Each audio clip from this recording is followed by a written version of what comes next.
Hello. Hello. What's up? What's up? What's up, judges? How are you doing? How are you? I'm doing great. It's hot. Let's just say. Yeah. So this room that I'm in, this is an attic that got turned into an office and a bedroom, and so it's a little warm. I feel. Now we turn into a sauna. Say what? We turn into a sauna now. Yeah. So we might get a little misty this evening. Is everybody else staying cool? How are we doing? Mercedes, Jorge, Lori, Daryl? I'm doing great. Yeah. I'm actually sitting in a room that's kind of chilly. So, yeah, I'm too close to the air conditioning. So, All right. but I'd rather have it that way. Yeah, it's definitely too hot for me. So if you hear like a lot of sound in the background, that's just my box fan on high. Yeah. Turned all the way. I got. Hey, Jorge, what you know about that? Can you quickly demonstrate the use of the handkerchief? Not a hanky. This is a white washcloth, the international sweat rag. So I'm ready to go. I'm ready to hear entrepreneurs and some great pitches. Give away some money. Yeah. All right. That's right. Okay. So it's 5x5 night. It's at home. Hashtag 5x5 night at home, or hashtag 5x5 night. You can find us on the social media. Before we jump into talking about 5x5 night, if you were at home, hopefully you're maybe on like a patio. Maybe you've got a cocktail. Maybe you've got a pitcher of margaritas. Send us pictures, send us videos, send it to our Facebook, Instagram, Twitter, what have you. You can even email it, hello@stargarden.com. We're putting together a compilation video of these events, and you can make the compilation video that will be released later on this week if you send us footage of yourself checking out 5x5 night. Yeah, so let's dig into real quick what 5x5 night is. In case anyone's watching that doesn't know, 5x5 night is something we do each month. It is a pitch competition. 5 ideas are submitted through 5x5night.com. We literally will review the ideas and say, okay, does this sound interesting? Does it sound like something that is a pretty good idea? We're not asking for extensive business plans or financial projections. We just want to see ideas get off the ground. So to that end, 5 ideas are selected every month. Each one has 5 minutes and 5 slides, presenting to 5 judges, which are those of us that you see on this screen. And we'll award $5,000 to somebody at the end of the night, and it's no strings attached.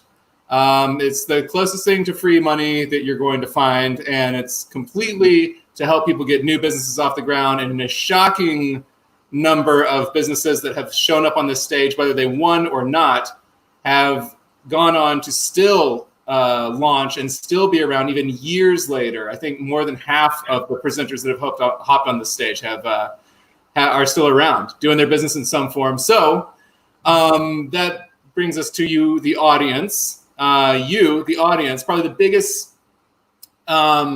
biggest impact that the coronavirus has had on 5x5 night is in the time where the audience can actually talk to the presenters and start to share, hey, do you have somebody that can do your website? Do you know somebody that can do this? A lot of people say, hey, I got up on stage at 5x5 night and I didn't win, but I met the person who did my website, who helped me file for a patent, and who's now my bookkeeper, and somebody who later I started another company with. So you all in the audience are the actual value of this event. So to that end, we encourage you to be vigorous in commenting on the Facebook Live page. If you do that, our presenters can go back and see who was commenting. They can reach out to you. They can message you through Facebook. So be generous with your comments, even if it's just high five, great job. And then if you have, a comment or somebody in mind that you think they should connect with, share that too. So that's my plea to you, the audience. I think we'll now quickly introduce the judges. I'm Paul Moore, co-director, Star Garden. Daryl, you want to go next? Daryl Ross of Star Garden. All right. Don't burn up too much time with this. Okay, Jorge Gonzalez. I'll make it fast, Paul. Jorge Gonzalez, co-director at Star Garden also. All right. And I'm Lori Pinsky, program director at Star Garden. All right. And series sponsor from Spectrum Health, Mercedes Barragan, back again. By the way, welcome, Mercedes. Thank you. I feel like family now. Like You are. You like are family. does that mean that you all can pay me now? Do I get like some type of stipend or something? Is that maybe we can talk offline later, Paul? Yeah, Free that's beer. definitely an offline conversation, but there's something. No, I'm very, very happy to be here. Mercedes Barragan from Spectrum Health. I work in diversity, equity, and inclusion. Yeah. Well, it's good to have you back. So before we go further, let's talk about what we're looking for. So Lori, what are you looking for in your companies tonight? Well, I think, we look for kind of the same thing across the board. We look for a company that has viability, a company that has done a little bit of research and feels like they have a target market. We look, as much as we can into the financial viability just based on the small amount of information that we know. And a lot of it, too, has to do with the entrepreneur, the innovation. So, yeah, I think it's kind of exciting. Each time it's different. Yeah. Jorge. I think that, 5x5 is a way for people with ideas to, show how their idea is going to make impact, how it's going to make a difference, and what sets them apart, from the competitors. I mean, how is your idea much better than anyone else, and how it's going to be sustainable, even with just starting with $5,000. Right. P. Moore? Yeah. So I'm always looking for the way somebody thinks.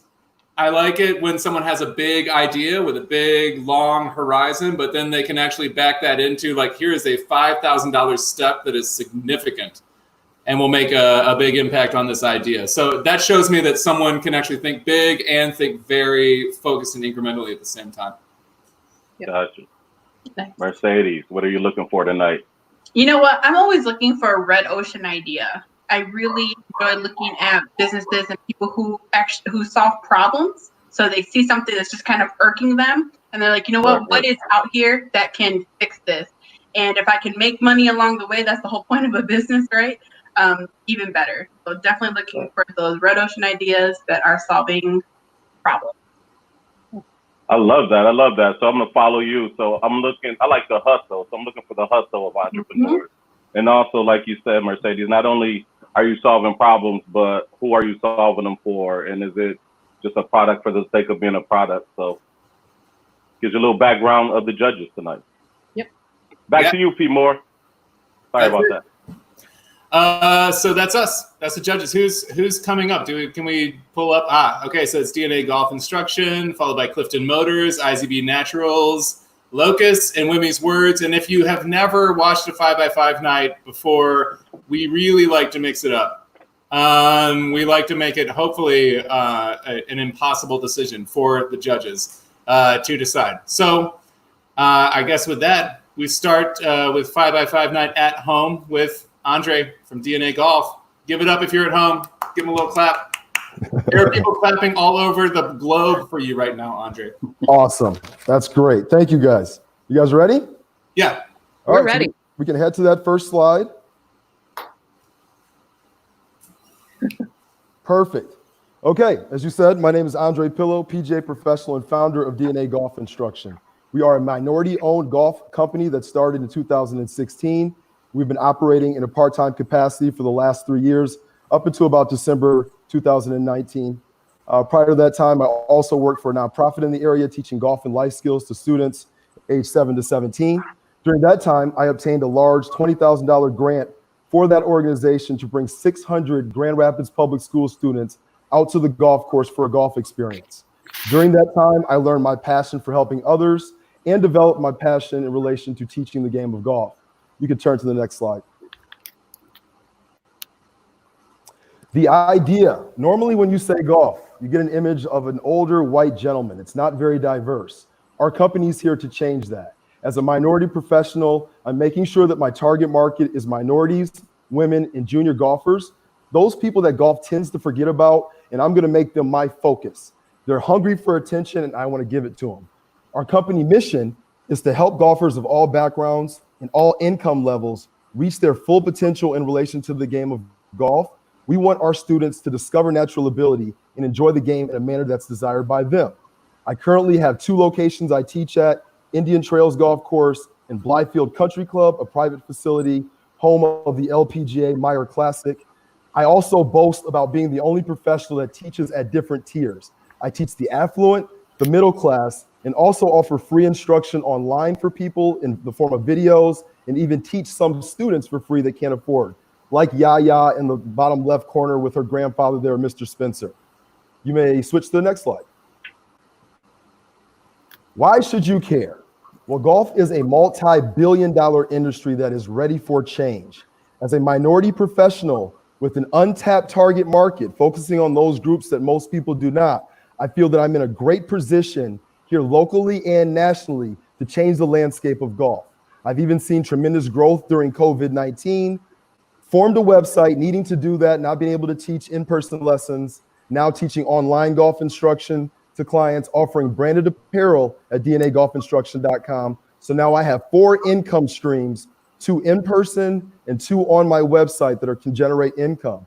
And also remember, as selling a service, I have an intangible service that I'm selling. There's not a lot of inventory or overhead costs to run my business. You may go to the next slide. Who I am. For one, I would tell you that I am my parents' child. They were my heroes growing up, and they taught me how to be a leader. And now at 41 years old, I'm ready to lead and take on the golf industry and change what I've seen. I have a unique teaching philosophy, teaching golf in 3 specific ways: mechanical learning, course management, and psychological anxiety control, which is very important in all sports that we play, that psychological piece. I'm seeing a ton of success with the branded apparel that I've sold since mid-April, with sales around $600 in the first month. And then also seen a ton of growth on Facebook, having only 400 followers in December 2019. We're up to 2,100 followers with instructional videos getting up to 10,000 views. Also TikTok, a new form of medium that we're working on. We're gaining followers there, and we have 1 video that got 55,000 views, and we're reaching a younger audience there and a very diverse audience. Other people have taken notice. As a PGA professional, PGA.com has reached out to me and asked me to do a video highlighting one of their winners of a past event as they were replaying events for COVID-19. That is still up on their website and can be viewed. They attached my video to an article, and I thought that was very powerful. You also see numbers there underneath the pictures. You can kind of see the numbers there in growth. And once again, there wasn't a lot of cost in order to create that money. So a lot of that money just came in based on the services that I was offering even before having branded apparel. If you notice at the bottom there are a few recognitions, a national recognition as a PGA lead member, a program designed to create more diversity amongst the PGA professionals, and then also won a local award here with the ELO network. You may go to the next slide, please. And last but not least, how I would use the money. The first $2,000 is to secure my spot at Indian Trails. I have to pay them rent, currently in negotiations there. The next 500 is for website expenses, either to enhance what I've already created or look into the next year. Also need to help the assistance of marketing tools, signage, a pop-up tent to be noticeable with the high traffic counts at Indian Trails. And then $2,000 to improve my production. I've been doing most of my videos with a cell phone and an old camera and a mic that I used to use from college to record my presenters there. So we're using a very low budget, and I think I can do a lot with a little more. One quick thing, my picture at the top there, that is my mother. She passed away about 5 years ago. Notice that little car there. She used to travel me and 3 of my friends around with our golf clubs in that car. And every time I think that I can't accomplish something, I remember that, and I know that I can complete and be anything that I want. Thank you for your time. All right. Wow. All right, judges. Anybody want to jump in on this? Hey, Andre, this is Mercedes. I don't have any questions. I just want to comment on your presentation and passion around this. It comes very, very clear. So I just want to go like right up front and say that I love your presentation. I love your energy. I can feel it over the video. I think it's Thank you. fantastic. And it really, really shows. Thank you for sharing your passion, and thank you for sharing the story about your mom. Thank you. Thank you. I can jump in and basically tell you that as a minority myself and as a professional, I concur with you. I agree. I actually, when I was a professional in the banking industry, they paid for me to, take golf lessons as I needed to take customers out there. And as of now, I still suck. So that's not that. I'm We can help you with that. But I'm kind of curious about your fee structure as to, because definitely something that we need for specifically minority professionals. So maybe I missed it, but do you have like a fee structure for either online courses or your actual courses at Indian Trails or Blythefield?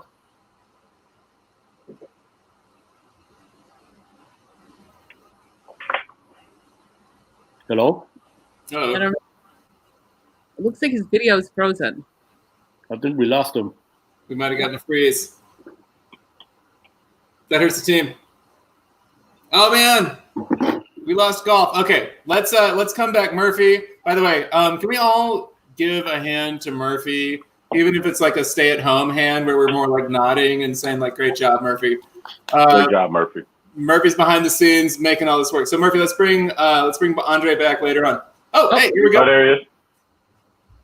Yes, sorry about that. No, to answer your question there, Jorge, that's what the golf industry is missing. Most people only focus their attention. What I'm noticing is no matter the position, especially having 2 locations, I planned on running my business at Indian Trails full time. But because of what happened with the online and the popularity, Blythefield reached out to me and gave me an opportunity to run my business at being intentional about getting minorities involved. It was very important that I could use DNA golf instruction.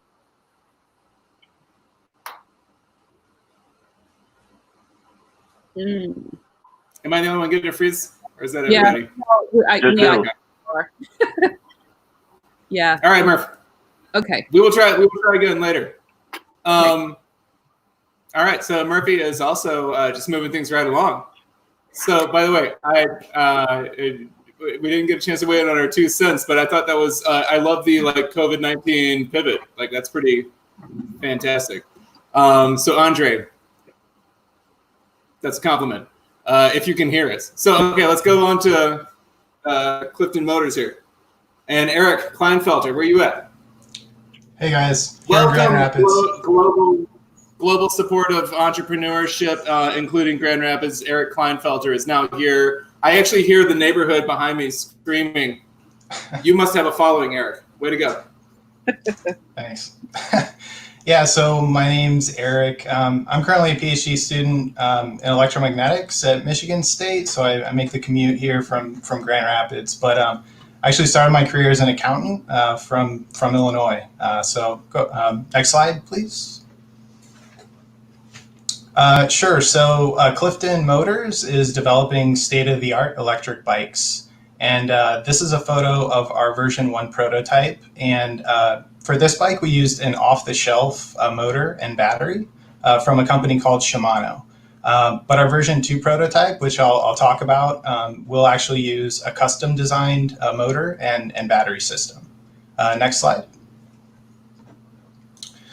So we can talk about the problem we're trying to solve, first generally in terms of why electric bikes or e-bikes. And currently around 60% of trips in the US are 5 miles or less.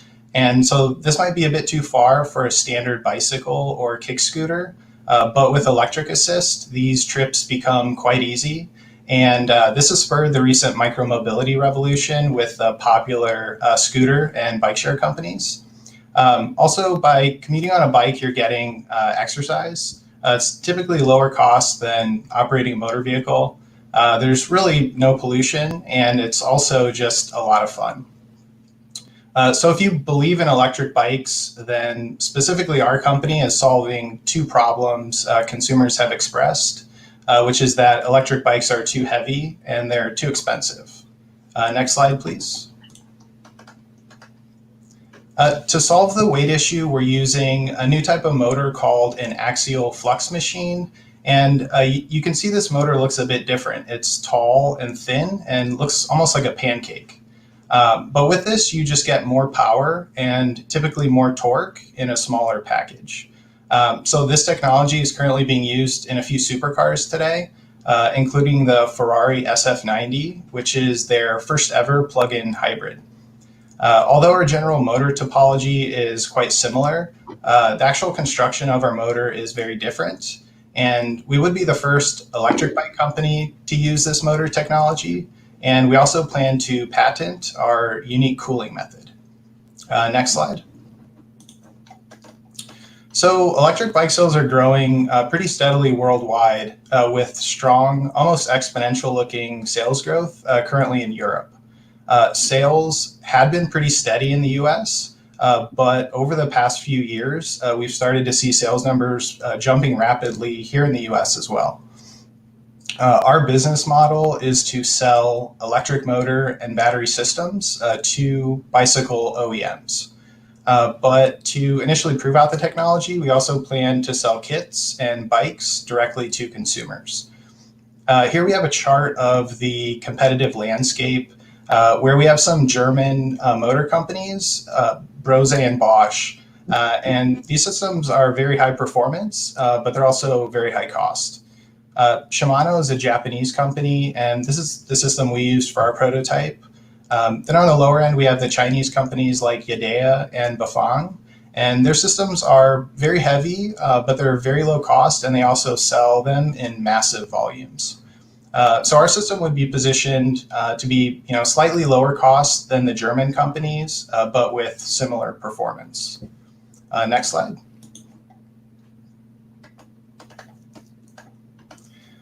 So the $5,000 from this competition would go directly towards our prototype motor development. So we're trying to use as many Grand Rapids-based manufacturing companies as possible. So we're in the process of getting quotes from EMS Grand Rapids. That would be for our custom coils. We're in the process of getting a quote with Accelerated Tooling here in Grand Rapids. They would do our CNC work. And we also plan to use Lasers Unlimited, which is here, and that would be to cut our aluminum plates. We also have a quote out with Applanetics, and they're over in Grand Haven, and that would be to do our custom magnets. We do plan to patent our technology, and so we probably will need to pursue additional funds. And for this, we hope to use the Grand Rapids Gateway Accelerator. So with this, we hope to get to a point where we can do an official product launch. This would most likely be with a crowdfunding campaign on Kickstarter or Indiegogo. Thanks for listening, guys. And with that, I'd love to take some questions. I'll start out. So your customer is like a bike manufacturer, or it would be a kit that somebody could buy at a bike shop. What is that? Yeah, so I mean, I think the kind of main plan is really to focus on OEMs, like a bike manufacturer or somebody operating a bike share, just because we could potentially do higher volume sales, and we also wouldn't be if you're selling individual bikes, you're really you're really trying to fit a bike to a particular customer. Some people like mountain bikes, some people like road bikes. I think by selling to OEMs, we could kind of short circuit that and maybe move in higher volumes. Makes sense. Yeah, so it seems like a lot is riding on the actual technology in the motor itself. So where are you at as far as the patenting process? And have you filed a provisional patent for now? Where's that? Yep. No. So I've essentially the motor's designed. It's been simulated. The electromagnetics have been simulated. So now it's time to prototype. The patent process, I think it's better to wait until we get a prototype that works well. I could kind of try to start that process, but I think the design could change slightly. So I think it makes sense to really get a prototype that works well first. And then probably go for the patent. It's So and is so where there are you any at in idea? Oh, go ahead. No, is there any idea? I've seen that you put up Europe sales models. One, is that data not available for United States, or is that relevant to the United States? And then, do you have any models like how much will the motor cost, and how many units would you have to produce to break even? Yeah, that's a really good question. The U.S. sales numbers are kind of tough to get. There's like numbers here and there, but it's hard to know if they're really solid or not. That's why I use the Europe numbers. As far as the cost of the motor, I mean, we're pricing it out based on the quotes we're getting for prototype quantities. So it's a little bit tough to know what it'll be in high volumes. I think the strategy is to just see what it'll cost. It should be a reasonable amount, and then kind of double it. So even doing that, it should put us below what the Bosch systems are selling at. But yeah, the pricing isn't completely worked out yet, just because we're still getting quotes. Yeah. Yeah. How much? Just out of curiosity, how much does an electric bike cost? If I was, yeah, there's a really big range. The nice thing about the Chinese, systems are that they're just ridiculously cheap. I mean, you can get an electric bike off of Amazon for $500, $400, and then really the sky's the limit. I think Specialized's new bike was they have one that's like 16,000. So the range is, really huge. We're targeting like 1,500, 1,400, something where, it's still a lot cheaper than a car, but it's a little bit of a higher end versus, a $400 system. Great. All right. I feel good. You guys? I'm good. Mm-hmm. All right.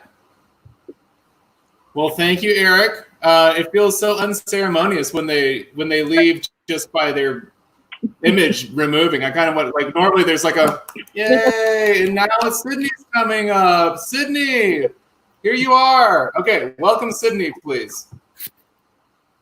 Good luck, Sydney, by the way. Can everyone hear me okay? Oh, yeah. Yeah, you're great. Yep. Perfect. All right, so we'll get started.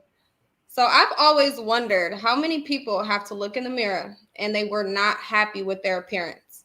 I personally have been there before, and the answer for me is affordable and reliable natural skincare. My name is Sydney Dawson, and I am the owner of IZB Naturals. Slide. IZB Naturals is an all-natural beauty skincare line, increasing the awareness of natural beauty and living a natural lifestyle. IZB was launched in 2018 and named after my great-grandmother, Izora. I never seen any pictures of her, never met her, or knew any information about her. But I remember me and my family, we researched information to find her, and I remember seeing the first picture of her face, and it was beautiful. No bumps, just all natural beauty. So that made me really want to work hard and figure out what did they have to do back then to maintain that type of beauty. So I did my research and came up with natural skincare. IZB currently offers handmade soaps, mini handmade soaps, clay facial masks, an oil-based moisturizer, and new beauty bundles that comes with everything in one box that you would need for someone who probably doesn't have an informal background on skincare. Next slide. So I'm going to just give you guys a couple facts about skincare. According to Forbes, the beauty industry is bringing in about $532 billion in revenue as of 2020. And the US is 20% of shares in the beauty market as number one. IZB will fit perfectly in as a piece of that puzzle and be a major brand in local stores, super centers, salons, spas, and of course, e-commerce. For convenience of people that will not, like me, and cannot shop due to the recent outbreak of COVID-19. Next slide. Throughout a woman's life, she will spend on average about $225,000 on skincare products. And New York Times has revealed that 59% of people are not comfortable in their own skin. So that's more than 0.5% of people who just look in the mirror and they're not happy with themselves. So building confidence is number one and ultimate goal for IZB. IZB products are handmade with care, safe for women that care about their natural appearance. IZB's products will teach self-love and confidence to so many locally and worldwide. So last month in revenue, IZB made about roughly $4,000 more. As well as this month, we're at $3,950 as we speak, and there's still 5 days left in this month. If IZB was to bring in at least $4,000 a month in a year, I would be at $48,000. Having a physical studio location will allow open space for me to hustle, to manufacture products, and give people the option to pick up and shop in person. This will raise revenue monthly and increase online presence. Next slide, and I think we're behind one, I'm sorry. With the $5,000, IZB would rent a commercial retail space to sell products out of and also help build inventory for the rapidly growing numbers. The storefront will also be an option for the older generation to be able to shop in store instead of online. Once a space is made, a team will also be developed professionally and accurately. Then there you have it. Confidence is being spread worldwide, one step at a time. Thank you guys so much for your consideration. All right, I'm going to jump in because it seemed like there was something in the slide where there was some effect. I'm curious about the effectiveness of the product, like on the product itself. On the fourth slide. I'm sorry, I didn't hear your question. Just tell me about the product itself and its effectiveness on the user, and how have you been able to track that? I have a lot of success stories. I mean, I have people that write me constantly every day, just sending me pictures of before and after. So if you guys ever have a chance, you can look at that fourth slide. I have a couple before and after pictures. And I also get a lot of emails and texts and all types of things where people are just excited about their new appearance. It just makes them feel good as a person. So. Mm-hmm. So just how many? Yeah, go ahead. No, go ahead, Paul. So the space is, I think it's a space, and obviously the idea is that it's going to create more sales and you're going to be there. I'm always thinking about, so how does this become something that's more than a job for you, and how are you, becoming the CEO of a company? What does the space do to really expand what the future of IZB can be beyond just you selling out of the store? I look at the space as basically a start. So I don't think any business will just jump in and be able to hire employees and that such. So I honestly don't mind if I have the space and opportunity to work hard and build up to me being able to hire people to come work in the space, or, eventually get another storefront or space where I will have employees working out of. So as of now, it's just literally a start to something way bigger. Mm-hmm. All right, Daryl, I cut you off there. Cool. How many units did you sell last month? What's up? How you doing? Last month I sold roughly 1,500 units. But that ranges in all products, not just one product. What percentage of that was online? All online. I only do online right now because of COVID-19. So my question is maybe where Paul was going. Why invest in the physical space versus more online sales and so forth, especially with COVID, retail? Is the space core to your motto, or is it the move in the unit? Well, I guess I can There's say no wrong answer. I know. Of course it's going to be moving the unit eventually. As of right now, I work out of my home. So it'll be nice to have a commercial place to actually go and, push those products. But honestly, a lot of my customers and clientele base now, they always ask, even during COVID-19, if they can come pick up. So I want to, open that option for them to be able to pick up if that's what they choose. So but you also need production space. Sounds like. Yes. Hey, Sydney, this is Mercedes. Thank you so much for presenting. This is really interesting. I have a question. I thought I heard you say that currently all your products are handmade. Is that true? You said you're working out of your home, making yourself? Okay. As you look to expand, have you given any thought to what that looks like in terms of your product? So as you expand, and I'm thinking about production here, you probably can't have a whole bunch of people making your product. So have you given any thought around how you would grow your business from the production side?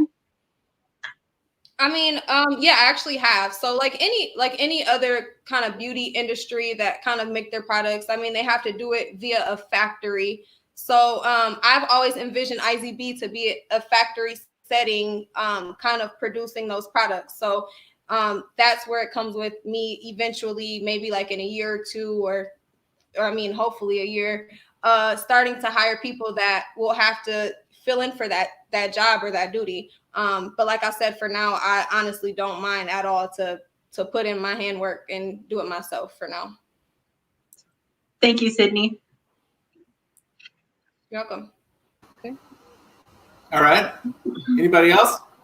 I'm just wondering, because to me, and I'm kind of going the same direction as Paul and Daryl as far as because we deal with a lot of retail spaces right now, and especially with the COVID-19, it's struggling. But it makes sense that you want to go to a different target audience that may not necessarily purchase online.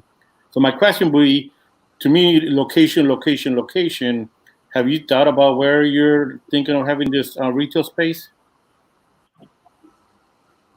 I've honestly been looking more closer to downtown Grand Rapids or East Grand Rapids. That's kind of been my like go-to, my look around, but I haven't really dove deep into that just quite yet. So. Okay. All right. Thank you. Okay. Thank you. Thank you, Zora. We will clap planet of Earth. Who's up next? It's a surprise. Jill with Locust. Oh, it's Jill from Locust. All right, Jill from Locust is up. Okay, Planet Earth, please welcome Jill to pitch about Locust. Hi, Jill. How's it going? It's great. I'm actually not too hot. I heard you guys' conversation earlier. I'm feeling pretty cool right now. We did jump into summer. Nice. Yeah, no, I'm actually having like a real like my face is clearing up right now. Yeah, Actually, it is. Due to the humidity. I feel good about it. I might be getting warm now. I don't know. Yeah, well, it's good to be here. And my name is Jill DeYoung. And if we could start with that first slide, our Locust slide. Welcome. I'm excited to introduce Locust, a smarter way to shop local. Having worked for a small retail store for over 10 years, I can really appreciate the value and uniqueness that a community is given with local stores. I can also understand the difficulties and constraints that local shopping can present, even though I think so many of us have the desire to shop locally. Parking can be an issue. The hours of stores open can also be an issue. And the driving time to find and search for that maybe one item you're looking for can be time consuming and frustrating. We all know, especially right now, small shops are struggling to survive. And this has been highlighted with the pandemic. However, prior to that, big box retailers and e-commerce have made the impact on small shops difficult. And even with that, consumers' behaviors with this digital addiction and the need for immediacy have small businesses struggling. And when small business struggles, we all struggle. The characters of a community change, the local tax bases decrease, and local programs and schools lose a vital financial partner. So imagine, what if there was a digital platform that could easily search and find local items to purchase? What if this mobile app could help users discover, connect, and engage with local shops at home or on the go? And what if this mobile app could manage and share all your items and your favorite shops with others? We could go to the next screen. And one more, sorry, I forgot that one. Go to the next one. Perfect. Well, imagine no more. We're going to go one more. I forgot the screens. It's not as easy. Imagine no more. Locus provides shoppers with a convenient local first option, and it allows small shops a platform to reach and build relationships with new and their existing clients. An overview of these 3 screens will highlight just a few of the unique ways Locus, its users, and small shops can connect and engage in different ways. Our first screen allows a user to easily search an item anywhere, anytime. A few taps of that screen to satisfy some set constraints we know shoppers are looking for, which is price, location, and a response time. In addition to additional details below that, a user can give more specifics to a store. Maybe they put a picture in. So it not only helps a user with their search, but it helps a store who's used to giving recommendations to offer more information on that search. It'll narrow the search. And a place for that, the shop owners can give their recommendations. Once the search is submitted, the local Locus network of shops can offer a curated view on that next screen. It's one screen with that specific search, that specific location the users asked for, and within that, price requested. From the results of that search, a user has several options that they could maybe put a hold on the store, purchase the item, or maybe even contact the store to have more of a engagement with that item they've searched for. On this third screen, knowing all shops don't look the same, they're all unique, Locus has offered a place for shops to kind of give more of a personality to their uniqueness. With our research, talking to many shop owners, we came back and circled around to one of our stores in Gaslight Village, Blackbird East. At the top, you'll notice their name. And then we've asked her to personalize that screen, to visualize that. Under the store names, we have a few quick hit features. And then we have a message board. This message board is unique. It gives a store, a feeling of a personal vibe. So we had Blackbird put in a message for us. It's an inspirational quote. It gives you a feeling of maybe what that shop is like or the shop owner. It conveys a uniqueness. It announces an event maybe. Underneath that, there's a feature. And in this feature, a store could put whatever they wanted. They could upload a promotional, a new seasonal item. With Blackbird, she's decided to highlight a trendy, fun Father's Day shirt. A store can share whatever they feel they might want to highlight. And underneath that, underneath the featured, the FAQ is a place to encourage people to talk and to give information, relevant information and questions to the community, more of a feedback. Given this insight, our core team advisors are working to bring Locus to market. The 5,000 help us develop and work a prototype for Grand Rapids early this summer. Thank you. All right. Thank you, Jill. Yeah.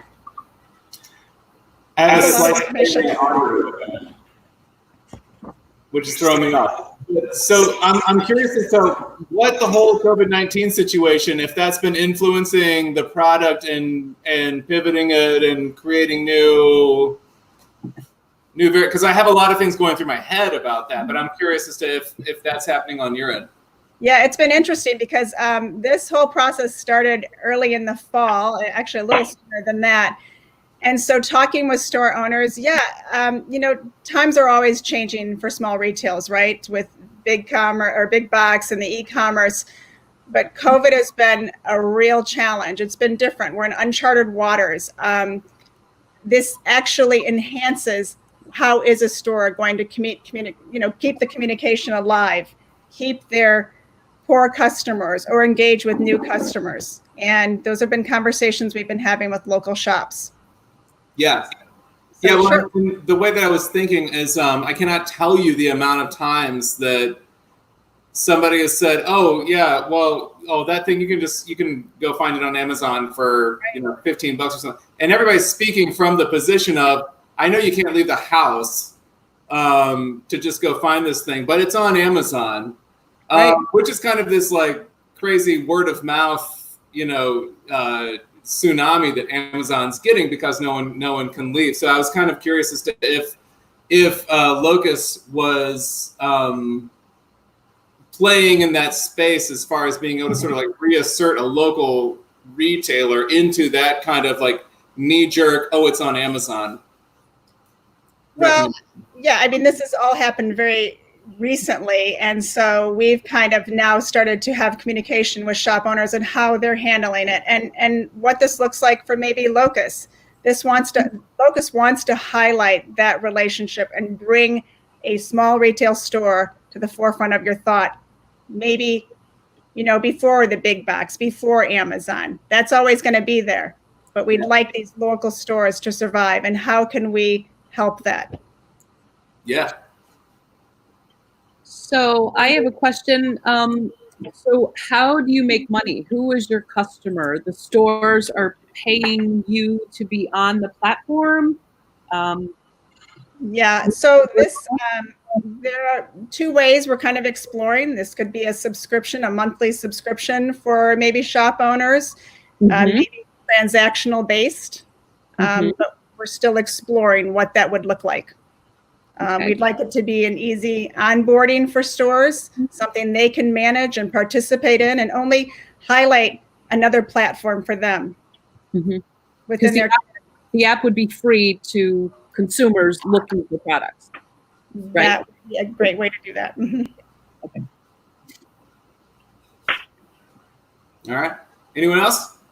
I just have one question for you, Jill, and it, I think Lori, you have my question. But my other question is, moving into prototyping, are you envisioning then that business owner kind of maintaining, like, so if it is a subscription, is there something on their end that they have to maintain to make sure they're when it's searched that things are up to date, that they have new items coming in? I've seen something about Father's Day on your prototype, so I'm assuming that, with season things will change. So is the business owner then responsible?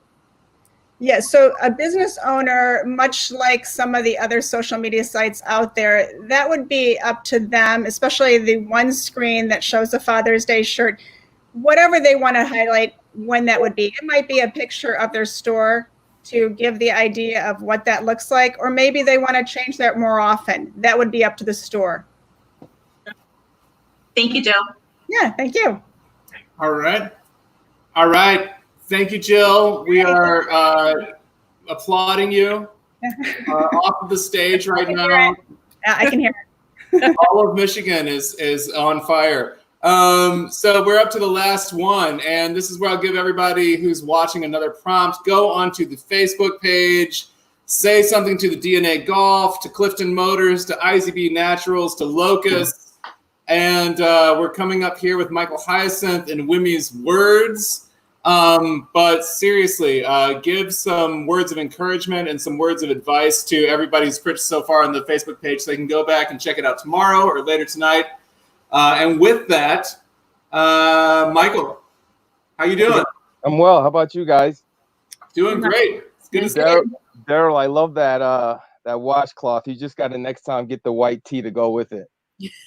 Yeah. I thought that wasn't appropriate. I had to put on a little something.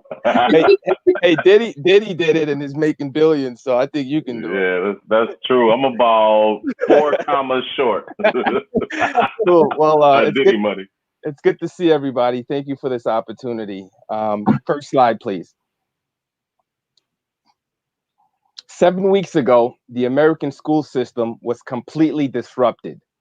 Nationwide school shutdowns, daycare shutdowns, and libraries were all shut down. For the first time, millions of parents were forced to become teachers. In the blink of an eye, our way of life and the way we educated our kids changed. Hello, my name is Michael Hyacinth, and I am a U.S. military veteran, a parent, and an entrepreneur. And Wimmy's Words is my COVID pivot. Prior to COVID, we were awarded a school contract to bring our educational resources to thousands of kids in Grand Rapids. We were excited to inspire and put smiles on faces of thousands of these kids, but unfortunately, that got canceled. We purchased thousands of books, updated our technology for this important opportunity. While, like many Americans, we were completely devastated, both financially and emotionally. And like businesses all around the country, we didn't know if we would survive. But with perseverance, unity, and innovation, I said to myself, we will not be defeated. And so we decided to innovate and pivot. Slide 2, please.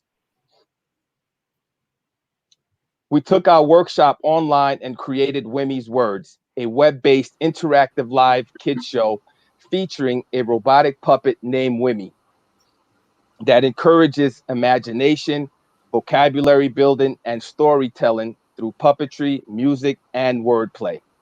Wimmy's Words is a 30-minute live kids show that has been airing since March 30th on our Facebook page and Wimmy.tv. In launching this show, we wanted to do 3 key things. Next slide, please. No, I'm sorry, the previous slide. Sorry about that, Murphy. Next. This one right here. Yes. So we wanted to do 3 key things. Engagement. We wanted to make sure that we were able to engage with the kids that we did not get a chance to connect with because of the school closures. The second thing that we wanted to do is we wanted to partner with parents because we knew that parents needed a place where they can enjoy and still have fun through education with their kids, completely different from Zoom learning. The last thing we wanted to do is we wanted to create a platform where kids can come and share their talents, all the things that they've been doing while they've been quarantining. And the way we do this is by each episode, we invite a child to come on and share the art, share the books that they love, just an opportunity for them to get outside of their environment. Many times Wimmy is doing the interviews, but a couple times we've actually had some celebrity interviewers. One time we had the Detroit Tigers, who currently is now the coach of the Whitecaps, come talk to kids in both English and Spanish as a way of inspiring and helping to uplift them. Next slide, please. See, we launched Wimmy's Words 7 weeks ago with no budget, and this is the impact we are seeing. The picture on the left is a picture of a family that is showing us how their kids are truly engaged with our content and our awesome show. Picture on the right represents the type of scale that we are having. Since April, we've got 1,000 minutes watched, Facebook 21,000 minutes watched, and we've secured for the next 3 months a $5,000 sponsorship. In addition to that, we are partnered with Kent District Library, in which we'll be streaming Wimmy's Words every day on their Facebook page, allowing us to reach 400,000 of their followers. Next slide, please. We see this impact as an opportunity for future growth. We see revenue coming from sponsorships, technology licenses, Wimmy licenses. The kids' consumer market is a $90 billion market. And one example is Peppa Pig, which was acquired by Hasbro for $6 billion. So yes, this little piggy went straight to the bank. The picture on the right is a picture of a parent that sent us an image of her child after they watched Wimmy, sleeping with Wimmy, and it reflects to us that dreams do come true. Final slide, please. While we are far from Peppa Pig status, we are making great progress and impact, and we invite you on our journey. The money we receive will help us with website improvements, animation tools, social media. Currently, I'm managing the social media, and while I have many talents, that is not my strong asset. in addition to that, lighting updates. We want to make sure that the lighting becomes well for our viewers. The picture to the bottom is our team. Kevin is a children's author. We're working out of our attic. His wife is a children's educator, and I am Michael Hyacinth. As I mentioned, I am a U.S. Navy Seabee, and our motto is the difficult we do immediately, the impossible takes a little longer. Well, ladies and gentlemen, welcome to Doing the Impossible with Wimmy's Words. Thank you very much. All right. Thank you, Michael. Are you in that attic right now? Just out of the question. I am in the basement. So Kevin works out of the attic, and I am in the basement. In the same house? No, not in the same house. We do practice social distancing. We just communicate. It's all done via StreamYard, similarly to what you guys are using right now. Yeah. So, I mean, by the way, great pivot. I'm just curious, like on the making money side, how much of this has to do with the actual use of the app, and how much of it is really like the production of the show now? So actually, the funding is on the production of the show. What we're doing is we're seeing that the show is allowing more people to be aware of our technology, and so the show is getting more app downloads, and it's a way to continue to scale the app. And so I mentioned Kent District Library. In addition to showing the show on their Facebook page, we're also partnering with them so that they can get the technology to all of their members, around the county. Are you seeing increased downloads of the app now that you're doing this thing? 100%. We're seeing an increase 400 to 500% because we're able to show our app in real time, and so people can see it in real time during the show, and then we're seeing app downloads because of that. All right. And does Wimmy melt when Wimmy's in the attic on a day like this? Negative. Wimmy is a robotic puppet. He does not melt. He may overheat a little bit, but we make sure he's well taken care of. All right. Other judges? How does Wimmy get paid? Oh, Wimmy is the boss. Actually, he does the paying. So I mean, on the new model, talk to me through the revenue. Oh, absolutely. So we just got a 3-month contract sponsorship. So similarly to a show, right? Many shows make money off ads. Currently, right now, we were able to get a 3-month, $5,000 sponsorship by a pretty big financial institution who see the value in the work that we're doing and providing this content directly to kids. And so they're sponsoring 3 months, with the hope that if we can continue to generate followers and continue to impact, they would sponsor for the entire year. So that's one model. But in addition to that, Daryl, we also have, a line of products. Wimmy, we have the Wimmy books, we have the Wimmy plush. And another thing I forgot to mention, prior to COVID, Bridge Street Market was going to purchase a substantial amount of Wimmy products. And as a way to pilot it and then take it to Meijer, but that got disrupted as well. And so we're hoping after everything clears, we can then go back to them and say, not only do we have quality product, we have this technology, but now we've got this show that is reaching kids all around the state. And so let's see what we can do. And is there revenue that's generated when kids download the app and use it? Is that also a stream? Oh, absolutely. So currently right now, the app is meant for free, and we generate revenue once a kid actually creates a book.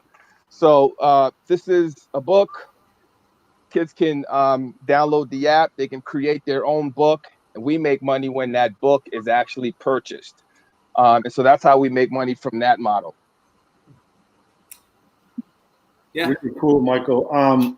Just wondering, as I was listening to you, how big is this, or what's your success rate, especially in the Spanish-speaking portion? Well, that's a great point. We're a very diversified, focused venture.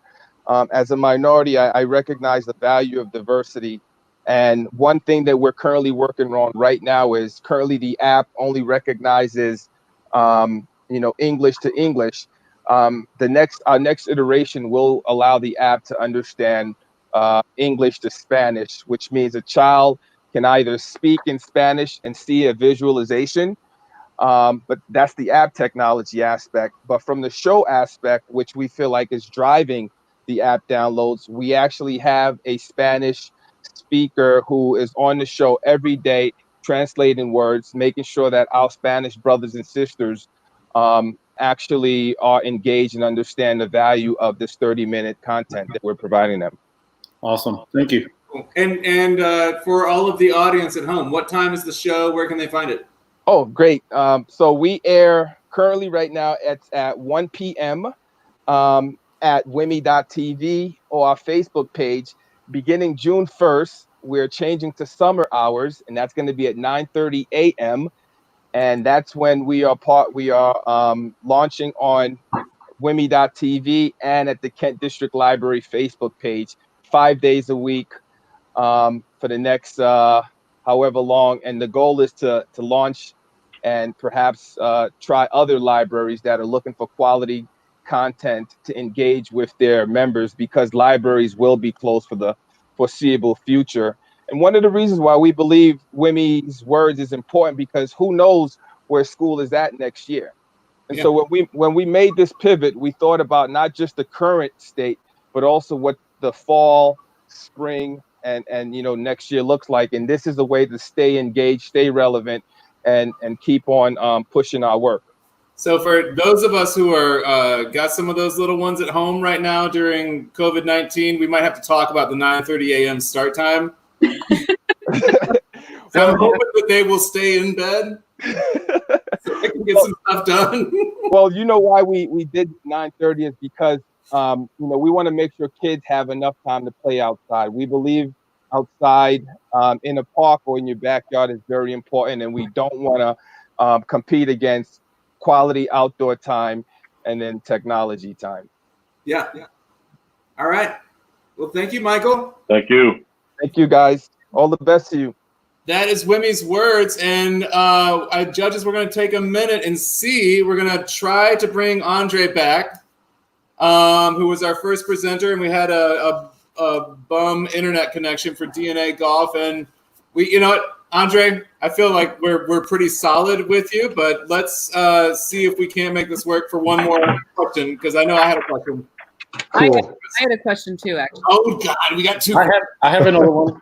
Oh no, you guys are killing this. Okay, so I'm trying. My question was, in the scope of the presentation, I can see how you're building a job for yourself in this, but I didn't get to hear much about 5 years, 10 years. What does this look like? Well, ironically, I do have an action plan that's 5 years out, and it's changed a lot based on COVID-19. This year, coming into 2020 spring, I plan on hiring a gentleman, another minority gentleman that I met through my PGA lead, national relationships, and national meetings. But based on COVID, based on me wanting to keep my message a certain way and to build the correct way, making sure that we are touching what DNA Golf is, a company that pays attention to everyone, it wasn't time to hire anyone yet. Now, I have some local actions. I also have some national things that are happening because of Facebook and because of the attention I'm getting with the views. One of those on the for-profit side are the number of people, similar to what Jorge was saying, that look like me or feel that they can connect with me, unlike my majority white counterpart in our business. I'm like a unicorn in relation to golf. There's not a lot of black faces like mine that have the ability to reach the older audience, but still pay attention and reach the younger audience. Something I learned from that mother, that picture I showed you.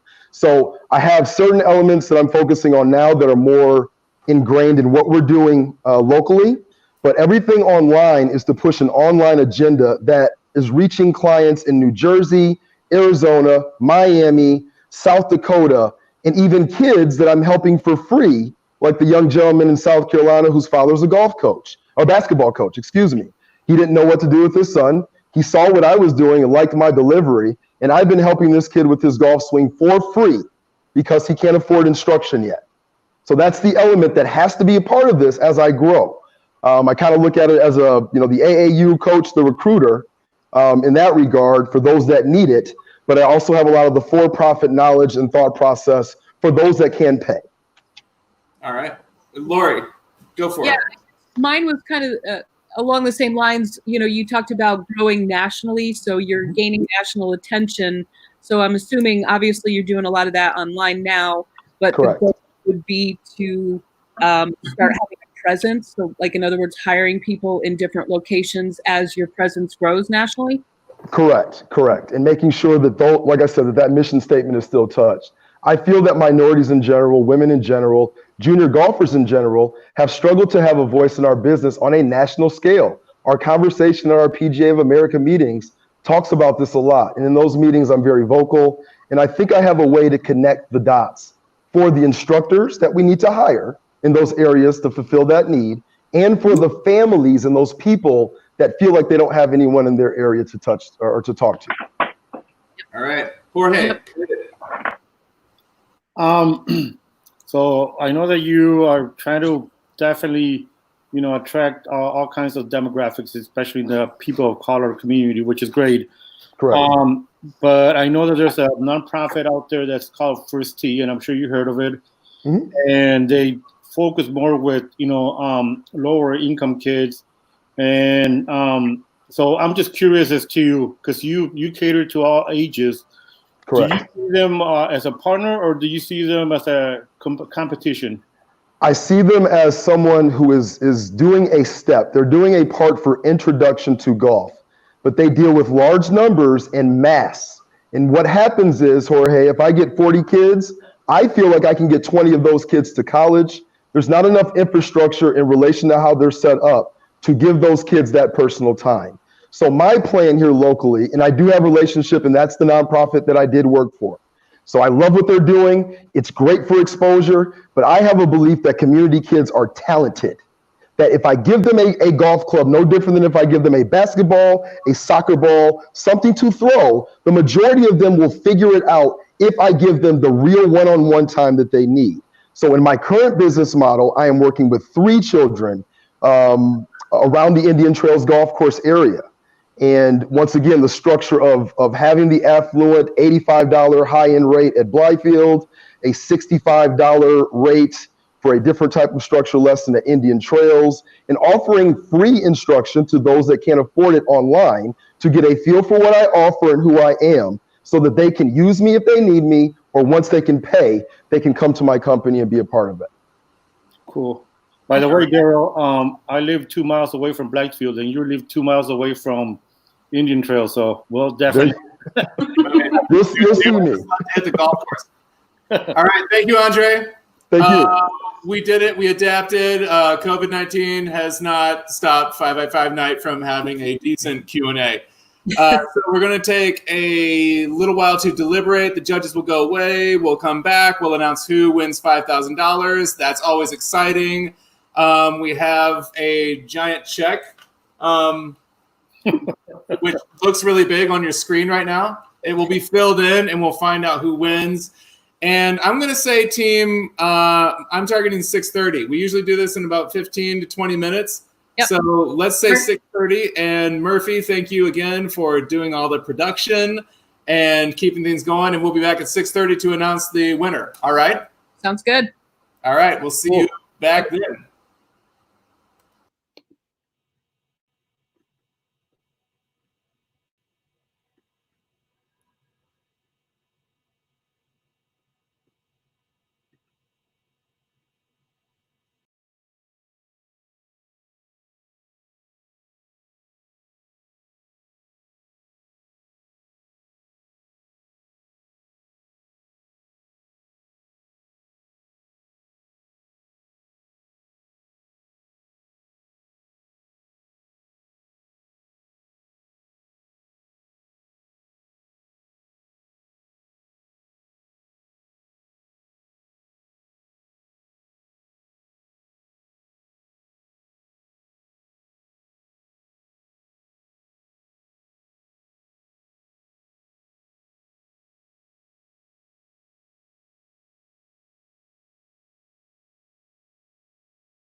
Oh, we're back.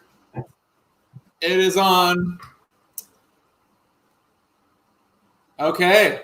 Welcome back to 5x5 night, where 5 people present 5 ideas with 5 slides each, and at the end of the night, 5 judges will award $5,000. We are the 5 judges. However, there are only 4 of us due to technology limitations, in which when we bring the winner on, we have to have one of us gone. So this is the point of the evening where we give feedback.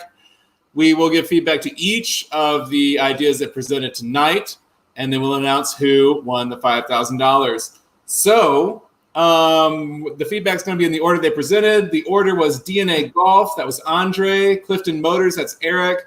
IZB Naturals, that's Sydney. Locust, that's Jill. And lastly, Wimmy's Words, which is Michael. So who has got DNA Golf and is giving feedback to Andre, who is able to, for those of you that are watching the live stream, he's able to watch in the green room that we are using. Oh, hey, what's up? Now he's here.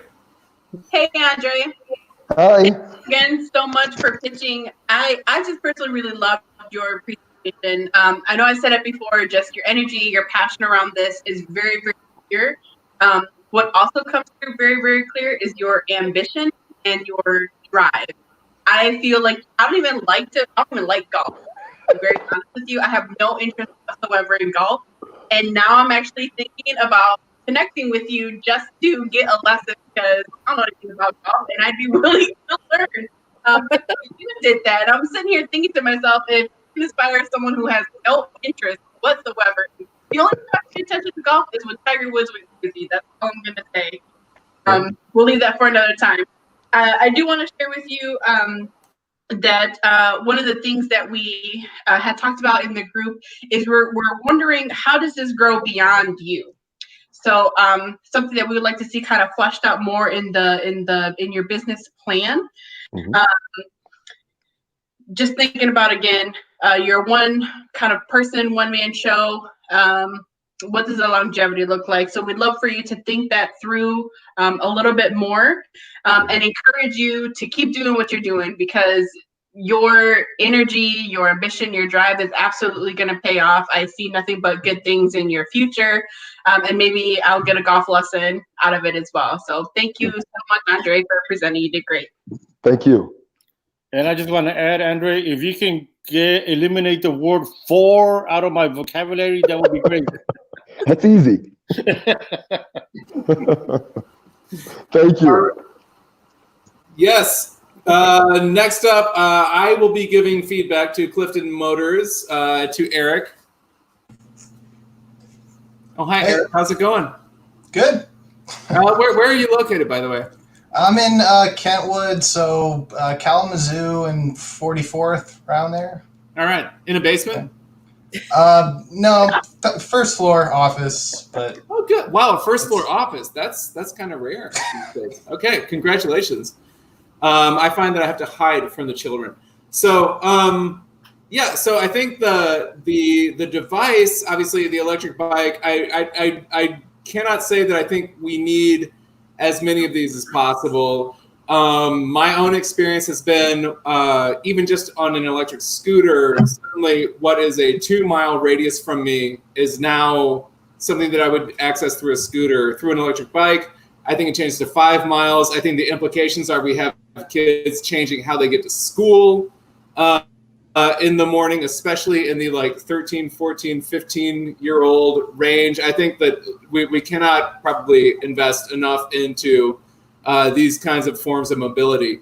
So I'm glad to see that you're working on that. What we thought could use some work was, I think, really where you're at right now, which is still in the prototyping phase and still in the foggy area of do we have something that's defensible? To that end, I know an IP lawyer who is fantastic, and he tends to enjoy working with entrepreneurs, particularly if there's a beer involved. And I think probably having some conversations with people like him and maybe some other people that are pretty versed in the patent and intellectual property space would go a long way before you go into the full, $50,000 filing a patent thing, to see if you got something that's pretty defensible right now. But that's the sort of like the high and low of the feedback. Cool. Yeah, I'd love to. Yeah, I'll contact you after this. Hopefully, I can get your buddy's name, and hopefully we can have a beer together and talk about IP. Yeah, even if it's a virtual beer, I think that should work. All right. Thanks. Thank you, Eric. Yep. All right. Next up is IZB Naturals. That's Sydney. Who's got Sydney? I have Sydney. Hi, Sydney. Hi. So we loved your idea. Your presentation was great. I think you clearly are onto something because you are showing increasing sales. And I think that, you definitely are headed in the right direction.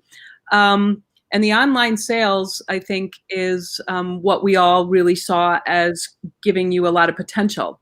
I think the feedback that we would give you on the constructive criticism side would be to really focus more on your online sales versus a retail location. I think right now, especially in today's climate, retail, I mean, that might be something down the road that you do as far as, increasing your presence and letting people know about you from a storefront.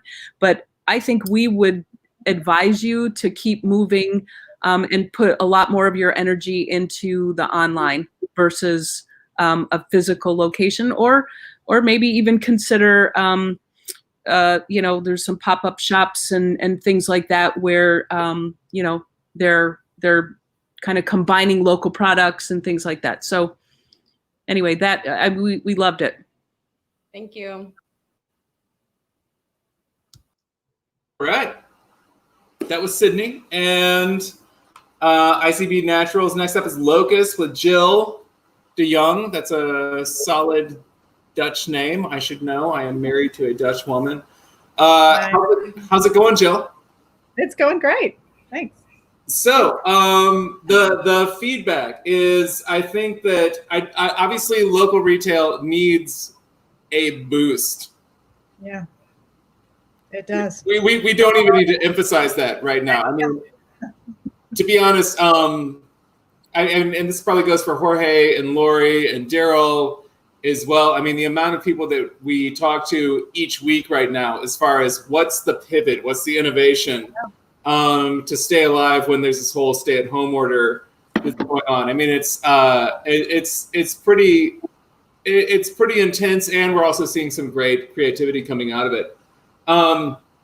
So yeah, I think working in that space is a huge need, and it's absolutely essential if we want to have retail. And weirdly, everybody universally does want retail, and yet we'll still use Amazon Prime religiously. So I think that there's a really exciting innovation there. And I think if there was something that could have been stronger, I think it's more in the space of like that direct, like, here's what Amazon does, here's what we do. Because every local retailer does have to use Amazon. They do it reluctantly. They don't necessarily, I mean, Amazon is sort of like, it's the dictator that gets to decide all the rules. But when 25% of your revenue comes from Amazon, you have to deal with them. And so I think there's a lot of pain right there that can be addressed. And that, I think that's something that probably you could really, try to go straight toward the heart of that. Like, what's the pain of having to work with Amazon when everybody has to, and how is Locust different? That's just something that I thought would be useful feedback for you. Okay, thank you. I appreciate it. Yeah. You're welcome. And it's great to see you, Jill. We are to our final feedback, and it's Michael from Women's Words. Hey, Michael, how's it going? Whoa, you changed locations. What's going on? Actually, I stepped out, took my shirt off.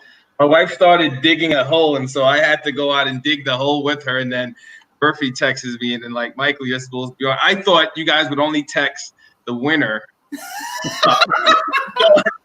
And I'm Okay. digging holes. We Wait, definitely give you Can we feedback, can we Michael. just pause for a moment? You had your shirt off in the backyard with your wife, Digging a hole. Digging holes. and you got a text from Murphy, who's controlling this whole thing, saying, "P.S. You're supposed to be on." Yeah. That's why the shirt is a different color. Yeah. That's so funny. Okay. And I not love only the that, movement but it's happening. like 90 I love degrees the out there. It's like it's humid. It's like, what were you thinking? You know, Paul, life continues, right? You keep going. So I'm unaware.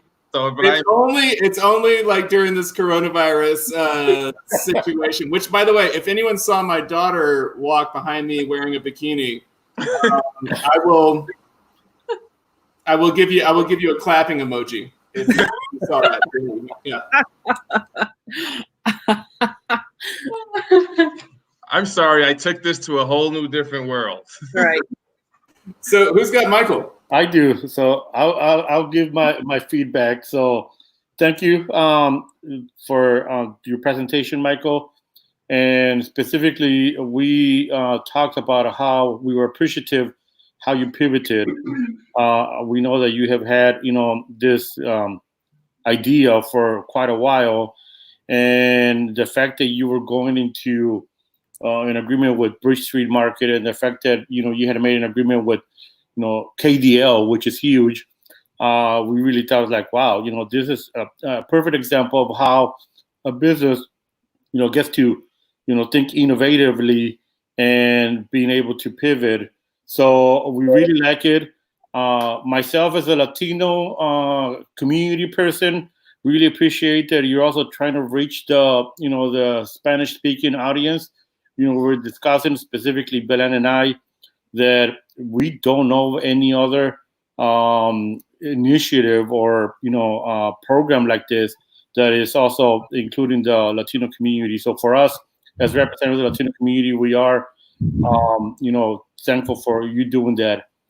The feedback that I have and that we talked about was, while you're really, doing great with connecting with KDL, just wondering if you're doing this virtually, and why not take advantage of, the social media or, and think nationally.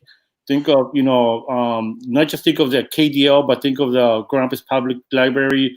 Think of all the libraries in Ottawa County, in Muskegon County. Think of all the outreach you can do by, offering this, beyond just Kent County. Oh, 100%. But we do believe in starting at where we're at, where the opportunity is available, and they're a great partner like you. They're focused in outreach in all of the diverse communities in the city, and so the goal is to really get this relationship established and then scale nationwide. So you're 100% correct, Jorge. Cool, awesome, thank you. That was just my feedback. I'm glad you take it into account. Hoorah! All right, are we ready?